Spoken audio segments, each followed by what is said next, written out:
আচ্ছা, কমল মেরিট ঢাবি শিক্ষার্থীদের একটি স্বেচ্ছাসেবী সংগঠন। ঢাকা বিশ্ববিদ্যালয়ের যারা নিয়মিত শিক্ষার্থী, তাদের যারা নিয়মিত শিক্ষার্থী এবং আবাসিক শিক্ষার্থী, আপনারা জানেন যে আমাদের হলপাড়াগুলোতে কোনো ফার্মেসি নেই এবং আমাদের ঢাকা বিশ্ববিদ্যালয়ের যে মেডিকেল সেন্টার, এটার অবস্থাও খুব খারাপ।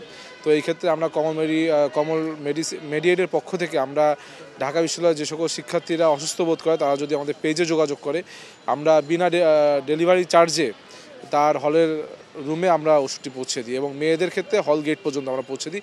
এছাড়াও ঢাকা বিশ্ববিদ্যালয়ের যারা নিয়মিত শিক্ষার্থী আবাসিক এবং অনাবাসিক, আমাদের একটা নির্ধারিত ডক্টর প্যানেল আছে, তাদের মাধ্যমে আমরা টেলিমেডিসিন সেবা দিয়ে থাকি। আর আজকে হচ্ছে ফ্রি মেডিকেল সেবা এবং স্বাস্থ্য পরীক্ষা নিরীক্ষা ক্যাম্প করা হচ্ছে।